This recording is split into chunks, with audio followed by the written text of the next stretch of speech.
Hi everyone, Queeveen here from the comfort of my kitchen. In today's video, we are going to take a look at a couple of conjunctions that we're not going to see in January. Some things are only visible from certain locations on Earth. For example, certain solar eclipses. Any solar eclipse will only be visible for a reasonably narrow portion of the Earth, and this is true for many conjunctions as well, or occultations. They often are only visible to certain very specific locations, but these conjunctions are ones that we don't get to see at all. You may have noticed the lack of Mars in the past few videos. We haven't really had a good view of Mars, certainly not here in Ireland, for a couple of months now, and it's not going to come back until it's finished going behind the sun. You may have also noticed, and I have spoken recently about Venus going out of the morning sky. We had a morning time view of Venus back in, well, even early December, but by late December and certainly coming into January, Venus is getting right in front of the sun. And here we are on the 6th for Venus's conjunction with the sun. So here we go. There's the sun and Venus practically in line with one another. And this is a full Venus on the far side of the sun, fully illuminated. A superior conjunction with the sun.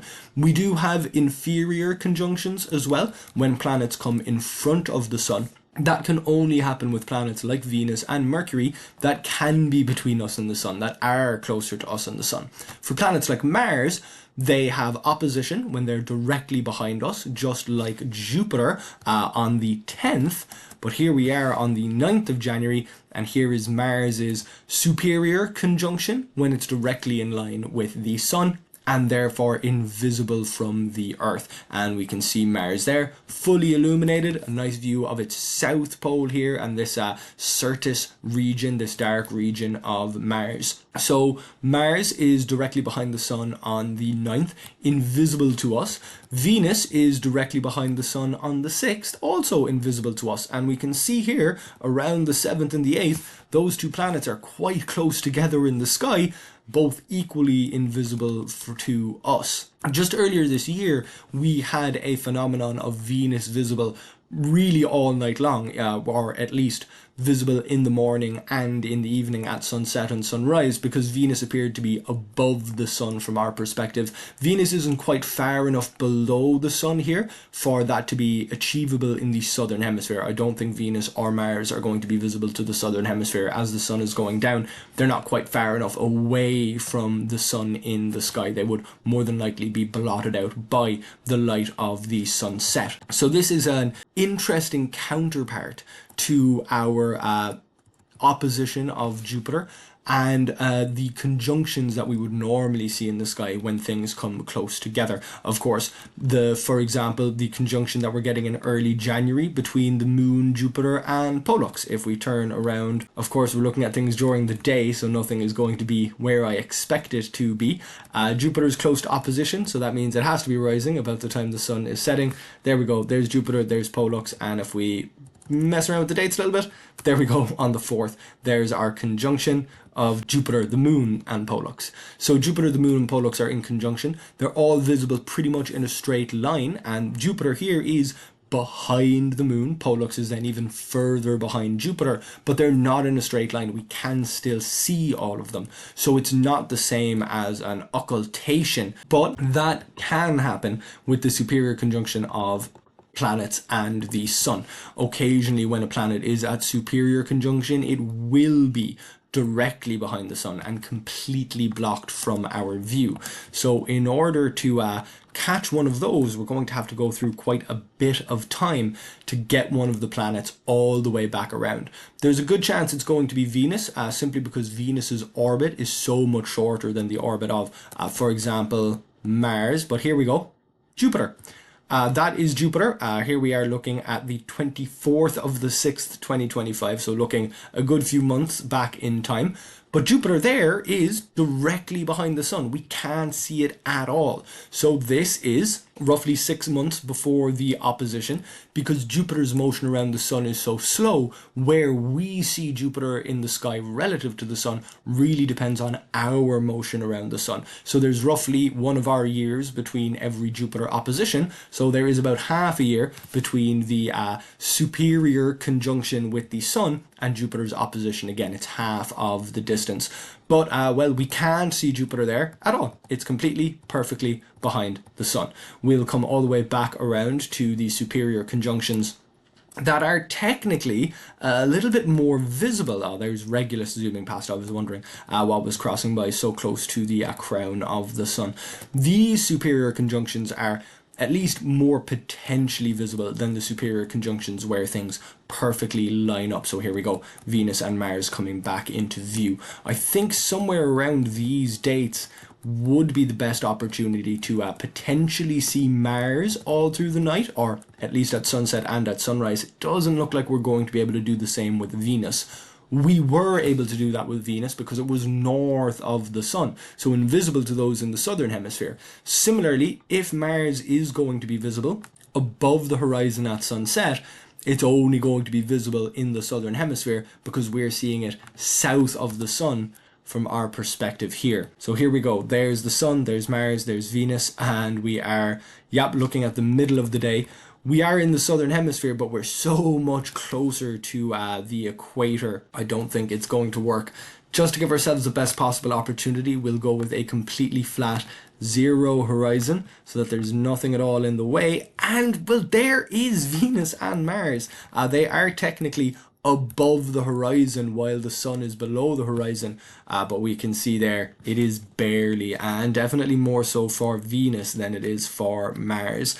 We'll go through a couple of days there. Yeah, here we are closer to Mars's superior conjunction, just around here. This would be a very, very difficult image to capture. Venus and Mars just above the sun. I think there will be too much of a glow. And of course it causes that jump, which I've mentioned a few times before on this channel. The atmosphere will bend light. So the sun is below the horizon, but the refraction of the atmosphere makes it appear as though the sun is still above the horizon. And even with the sun completely below the horizon, nothing's quite bright enough. Neither Mars nor Venus are quite bright enough to shine out against the glow of the sun. We'll hop into the countryside just in case it makes a sufficient difference, but I don't think it will. And of course, oh well, there's Venus. Okay, so it looks like people in the southern hemisphere, if you are in a very lucky position, there is Venus at sunrise on the 7th. And I don't know if the 7th, really it should be the 6th should be the best for Venus, but that does bring it a bit closer to the sun. We'll say the 7th, and we'll very quickly take a look at sunset all the way over to the opposite horizon. I did mean to go through daytime to do that. Oh, getting turned around. We were looking at sunset. The sun sets in the west and rises in the east. So now we're looking at sunrise. Of course, with the different hemisphere, things curve to the opposite side. So it was a little bit tricky for me to catch that. There's Mercury, and if we get rid of the atmosphere, just to see if we can get Venus above the horizon at the right time, by the right amount, it doesn't look like we will. Not at least on the correct night. Here we are on the 4th, and we'll go a little bit further, because of course the atmosphere is going to make things jump a little bit. Just barely, and there's the comet, I believe 2024 E1. Yes, it is the comet that we mentioned in the previous video. So here is Venus visible at sunrise, at least on the 4th. So, and we need to turn to the north because that's where we'll see the sun passing across the sky, because we're in the southern hemisphere. Something I definitely have to remind myself of, because otherwise I would forget.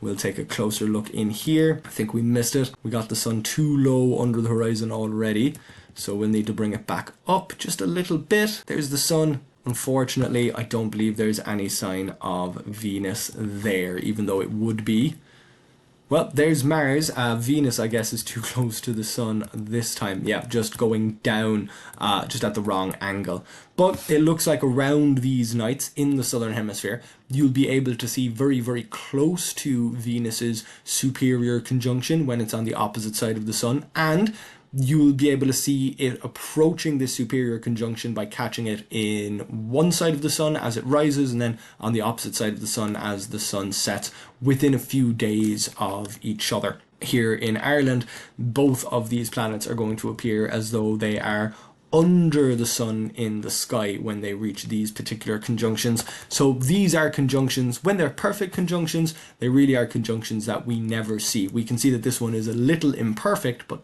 definitely not visible to those of us here in Ireland.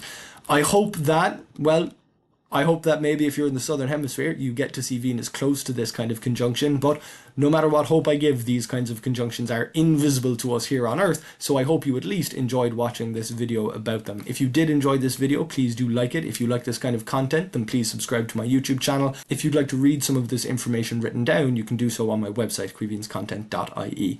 Thank you very much for watching, and hopefully I'll see you back here next time.